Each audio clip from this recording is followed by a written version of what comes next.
Hey guys, what's up? This is Bobby with the Pursuit of Happiness. Just want to give you an update on the Hellcat Supercharger 5.7 swap.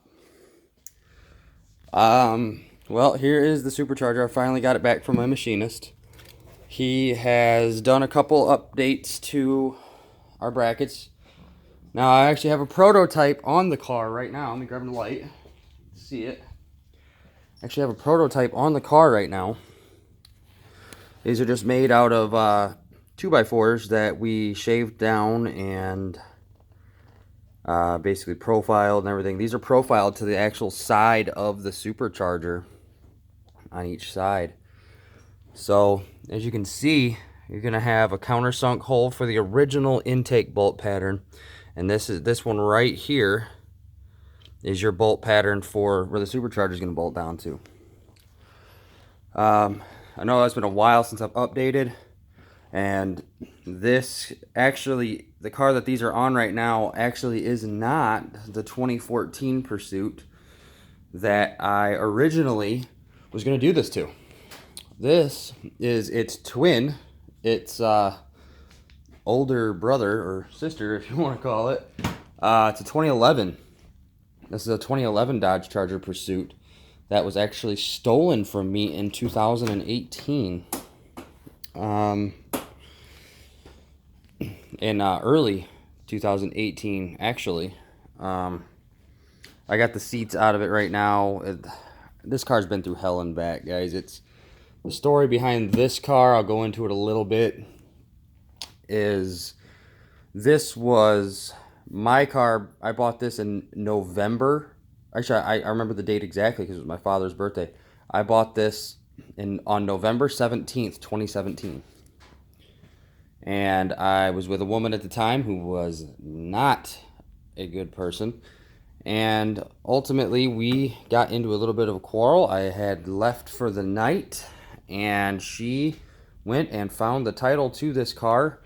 And we were both on it as owners for insurance purposes. I know that was my first mistake before anybody comments any of that.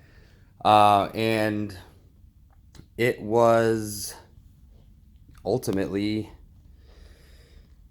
My name was forged on the title, so my name was removed and only her name was put on. And boom, my car was gone. I did go through a court process. Took over a year to get a court date. I had to go through Lansing. I'm in Michigan, so I had to go down to Lansing and get paperwork, physical copies of the title where I signed it to put it into my name, and she signed my name and forged it to get it out of my name and only into hers.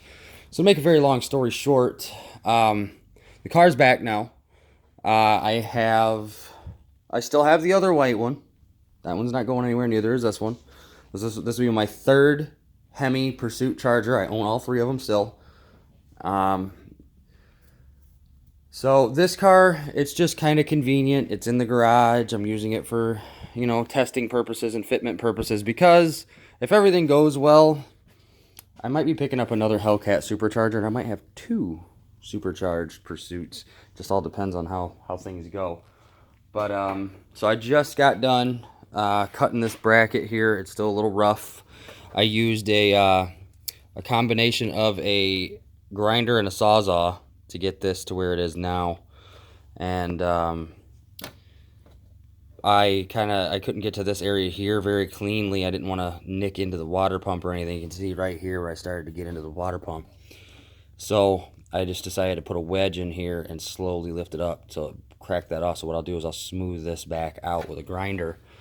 And of course, while I did all of this, I had a shop vac running, trying to suck up most of the metal shavings. I had paper towels stuffed down into each intake port, and I also soaked down the inside of the valley and all around the engine bay as much as I could with Awesome.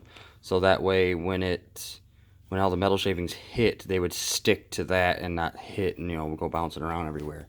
And then afterwards, it just made everything a lot easier to shop back all the shavings up. Because if you look, there's a little bit of like dusting on the valve covers and the coil pack over there, but everything else is clean. But a little later on today, I'm actually gonna get a hand from my wife. We're gonna take this supercharger and we're gonna sit it right down on top of here. And we're going to see how everything is going to clear, and we're going to go from there on it. I believe I might have an issue with the rear map sensor, because that's where I want to locate my map sensor for this car. I want it to be on the back side, and then I'm just going to get a couple of block off plates for the map sensor that goes in the lid, the one that goes into the snout, and the one that goes into the supercharger itself. I'm just going to probably have my machinist fab me up a couple of those, make it look clean. Actually, for the lid, I'm going to use the lid for my boost gauge, in fact. So I'm going to have a boost gauge coming out of the lid. But yeah, so this is an update on it. Nothing's changed. It just might be going onto a different vehicle for now. It's just kind of a convenience thing at this point, because this car, I just bought it. It's undergoing a couple of modifications as it is. So, but we'll touch back.